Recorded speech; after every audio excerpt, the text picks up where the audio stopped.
నమస్తే, welcome to Leo. మనతో ఉన్నారు పొలిటికల్ అనలిస్ట్ శ్రీలీల గారు. నమస్తే అండి. నమస్తే అండి. పులివెందుల ఎన్నికలకు సంబంధించి ఏం జరుగుతుందో చాలా స్పష్టంగా అర్థమైపోతుంది. అయితే దాదాపు 30 ఏళ్ళుగా ఏకగ్రీవం చేసుకుంటున్నట్టు ఒక వైఎస్ఆర్ ఫ్యామిలీ ఏదైతే ఉందో ఈరోజు మాత్రం పూర్తిగా చతికిలబడిందని చెప్పుకోవాలి. అయితే ఎలక్షన్స్ ఇంకా పూర్తిగా కంప్లీట్ కాకముందే ఏదైతే అవినాష్ రెడ్డి సంబంధించి ఏడుపులు పెడబొబ్బల్ని ఎలా చూడాలి, ప్రెస్ మీట్లో ఈసీకి వదిలిన సవాల్ని ఎలా తీసుకోవాలి, 10 గంటల వెబ్ క్యామ్ ఏదైతే రికార్డ్ అయిందో అదంతా కూడా బయట పెట్టండి అని చెప్పేసి మాట్లాడుతున్నారు. దీన్ని ఎలా చూడాలంటారు? ఇంకా వీళ్ళు గతంలో ఏం చేశారు, అసలు నామినేషన్లు వేయనిచ్చారా? ఇక్కడ చూస్తే 11 మంది నామినేషన్లు వేశారు. గతంలో అసలు ఎక్కడా కూడా నామినేషన్ వేరే వాళ్ళు వేసిన దాఖలాలు లేవు. ఈ రోజున అసలు ఈ ప్రచారం కానివ్వండి, ఈ కోలాహలం కానివ్వండి, ఎన్నికలు ఏ విధంగా కొనసాగిన ఇవన్నీ చూసిన తర్వాత వాళ్ళకి భయం పట్టుకుంది. అందులోనూ ఇక్కడ ఎలక్షన్ అంతా ఒక ఎత్తు అయితే వీళ్ళందరూ నామినేషన్లు వేయటం కానివ్వండి, ఈ ప్రక్రియ అంతా ఒకటైతే సునీత రెడ్డిది ఇంకొక వైపు.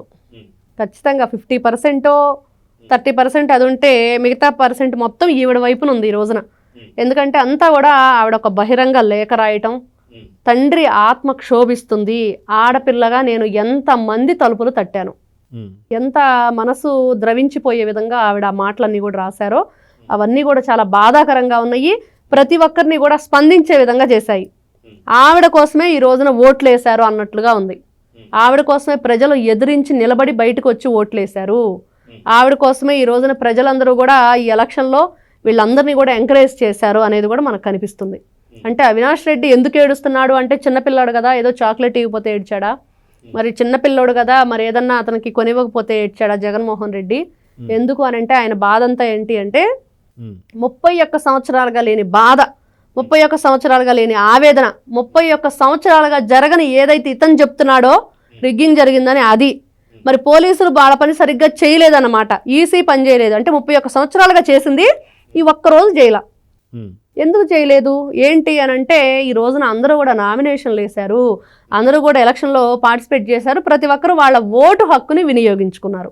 అది ఈ రోజున అవినాష్ రెడ్డి బాధ, అంబటి రాంబాబు బాధ, అదేవిధంగా గోరంట్ల మాధవ్ బాధ. వీళ్ళే ప్రెస్ ముందుకు వచ్చి మాట్లాడుతున్నారు, ఇలాంటి పిచ్చి మాటలన్నీ వాళ్లే మాట్లాడుతున్నారు. అంటే ఈ రోజున ఇతను మాట్లాడే మాటలు ఏంటంటే అక్కడున్న సీసీ కెమెరాలు ఏవైతే ఉన్నాయో అవన్నీ కూడా ఇన్ని నిమిషాల విడిదిలో అవన్నీ కూడా ఒకసారి ఏదైతే ఆ నిడి ఉందో అది మాకు చూపించాలి, ఆ టైము దాంట్లో ఓట్లు ఇతనంటే ఒక్కొక్కరిని మరి ఐడెంటిఫై చేసి ఇదిగో ఇది పులివెందులు కాదు, ఇది పులివెందులు కాదు అని చెప్తా ఉంటాడంట వాళ్ళని.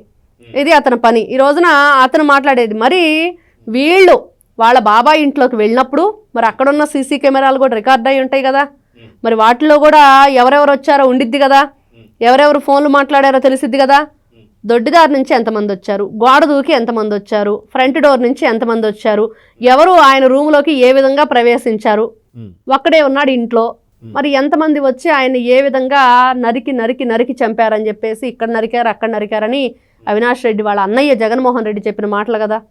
మరి ఇంకేంటండి వీళ్ళ బాధ, అవి కూడా తీస్తే ఇది కూడా చూపిస్తారు, అంతా కూడా ఏంటి అనేది నిరూపణ, ఇది నిజం. అంటే మనం చూసుకుంటే సాధారణంగా పులివెందుల ఎన్నికలు ఏవైతే ఉన్నాయో అది సార్వత్రిక ఎన్నికలకైనా సరే చాలా పెద్ద ఎత్తున మనం చూస్తూ వస్తున్నాం. వాస్తవానికి ఇది ఒక చిన్న జెడ్పీటీసీ ఎన్నికలు మాత్రమే, కానీ జెడ్పీటీసీ ఎన్నికలకి ఎందుకు ఇంత హైరాణ పడిపోతున్నారు? అయితే అదే పార్టీకి సంబంధించిన అంటే నిన్న మొన్నటి దాకా టీడీపీలో ఉన్నటువంటి సతీష్ రెడ్డి ఇప్పుడు వైసీపీలోకి వెళ్ళిన తర్వాత నిజంగా ఈ యొక్క జెడ్పీటీసీ ఓడిపోవడం అనేది పెద్ద విషయం కాదు, అది చిట్కనైన మీద ఉన్నటువంటి ఒక వెంటుక మాత్రమే, ఊడిపోయిన ఇబ్బంది లేదని చెప్పేసి అన్నాడు. కానీ అవినాష్ రెడ్డి ఎందుకని ఇంత ఇబ్బంది పడుతున్నాడు? ఖచ్చితంగా ఇది అయిన తర్వాత ఇప్పటికే వివేకానంద రెడ్డి కేసు అయితే మనకు చూస్తున్నాం, అది సుప్రీంకోర్టులో దాఖలు కాబోతుంది. సో అరెస్ట్ అవుతాడనే భయం కూడా దీంట్లో ఉందంటారా? అంటే ఏమంటారు? ఖచ్చితంగా గూగుల్ టేక్అవుట్ ఎవరింటి దగ్గర చూపించింది. వీళ్ళు అసలు పోలీస్ స్టేషన్లకు వెళ్లకుండానే మరి దానికి సంబంధించిన ఏదైతే మనం కేసు నమోదు చేసేవి కానీ అవన్నీ కూడా అక్కడ తీసుకొచ్చి టైప్ మెన్షన్తో సహా వాళ్ళ ఇంట్లో అవన్నీ కూడా రెడీ చేశారని, అసలు వీళ్ళు ఎక్కడికి వెళ్లకుండానే కేసు కూడా వాళ్ళ ఇంట్లో నమోదయ్యేటట్లుగా చేశారని మనం ఎన్నో విన్నాం. అన్నీ అవినాష్ రెడ్డి ఇంట్లోనే జరిగినాయి. అదేవిధంగా సునీత్ గారు నిన్న ఒక మాట ఏమన్నారు, జగన్మోహన్ రెడ్డి గారికి మా నాన్నని చంపేసే విషయం ముందే తెలుసని. మరి ఎవరి ద్వారా తెలిసింది, ఎవరు ఈ కుట్ర అంతా చేసిందంటే ఆయన తెలియకుండా ఎందుకు జరిగిద్ది? దస్తగిరి కూడా అదే కదా చెప్తున్నాడు, జగన్మోహన్ రెడ్డి ఫోన్ చేసి చెప్తేనే నేను ఈ విషయం ఒప్పుకున్నాను, వీళ్ళతోటి ఏదైతే ఈ డబ్బు తీసుకోవటం, గొడ్డలు కొనుక్కు రావటం, వీళ్ళకి నేను సహాయ సహకారాలు అందించడం అన్నీ కూడా ఆయన ఒక్క ఫోన్ కాల్తో ఇతన్ని ప్రిపేర్ చేశాడు. మరి దీని వెనకున్న సూత్రధారి ఎవరు? అవినాష్ రెడ్డి. మనం చూస్తే రంగస్థలం సినిమాలో మరి రామ్ చరణ్ క్యారెక్టర్కి ఇచ్చిన, వాళ్ళ బ్రదర్ క్యారెక్టర్కి ఇచ్చిన అతని విషయాన్ని ఎవరు చంపేశారు అతన్ని అంటే మరి జగపతి బాబు. మరి అతనే కదా అక్కడ ఏకగ్రీవంగా నేను ఈ గ్రామాన్ని నేనున్నాను, మరి ఇప్పుడు కొత్తగా వచ్చి నామినేషన్ వేసేంత ధైర్యం ఎవరికి వచ్చింది అన్నట్లుగా. కానీ ఇక్కడ ఇతను పోలీసుల్ని తప్పు పడుతున్నారు, ఈసీని తప్పు పడుతున్నారు. మరి అదే మీరు గతంలో చేసిన వాటన్నిటికి కూడా మాట్లాడితే ఈ రోజున మీరేం సమాధానం చెప్తారు? మరి 31 సంవత్సరాలుగా మీరే కదా. మరి ఈ రోజున బాబాయ్ హత్య విషయంలో ఏం జరిగింది? ఆ సీసీ కెమెరాల్లో ఏముంది? ఎన్ని రకాల అభియోగాలు మీరు ఆయన మీద ఆరోపించారు, ఎన్ని రకాలుగా మీరు మసిబూసి మారేడుకాయ చేద్దామని చెప్పి చూశారు. అయినా కూడా ఇంకా కూడా ఈ రోజు కూడా బయటకు వచ్చి ఈ విధంగా మాట్లాడే ధైర్యం చేస్తున్నారంటే అది ధైర్యం కాదు, మేకపోతు గాంభీర్యం.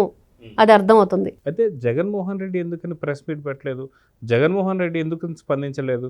వాస్తవానికి దీని గురించి స్పందిస్తే గతంలో మనం చూసాం, సేమ్ ఇదే పులివెందుల గడ్డపైన వైఎస్ జగన్మోహన్ రెడ్డి గారు ఉండి ఎన్నికల ప్రచారం సమయంగా ఆయన చెప్పారు, ఖచ్చితంగా పులివెందుల్లో వైఎస్ వివేకానంద రెడ్డి గారిని హత్య చేసింది ఎవరో అది మా బాబాయ్కి తెలుసు, ఆ దేవుడికి తెలుసు అన్నట్టు. కరెక్ట్ మాట, కరెక్ట్గా వాళ్ళిద్దరికీ తప్ప మిగతా ఎవరికి తెలియదు అన్నట్టుగా ఉంది. సో ఇప్పుడు కూడా ఎందుకని వివేకానంద రెడ్డి గారికి సంబంధించిన విషయాలు బయటపడతాయనా జగన్మోహన్ రెడ్డి ప్రెస్ మీట్ పెట్టలేదు, లేదా రేపు పెట్టబోతున్నాడా? ఎందుకని స్పందించలేదంటే ఏం చెప్తారు? ఆయన ప్రెస్ ముందుకు వచ్చి ఏం చెప్తాడో అందరికీ తెలుసు. కళ్ళు మూసుకుంటే 4 ఏళ్ళు ఇట్లే గడిచిపోతాయి, 4 సార్లు కళ్ళు మూసుకోండి అంటాడు. అందరూ కళ్ళు మూసుకొని నిద్రపోయి ఇట్లా పగటి కలల గంట ఉండాలి. మరి అతను నిజంగా ప్రెస్ మీట్ పెడితే ఏం చెప్తాడు అంటే అతను కూడా ఇదే మాటలు మాట్లాడతాడు.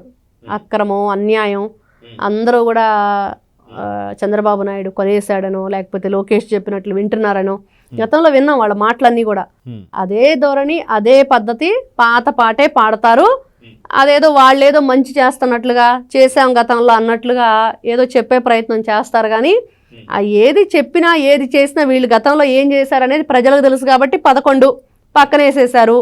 ఈ రోజుకి ఇంకా భయం ఏంటంటే ఒకవైపు బాబాయి, ఒకవైపు మద్యం, ఇంకోవైపు ఎమ్మెల్సీ అనంతబాబు.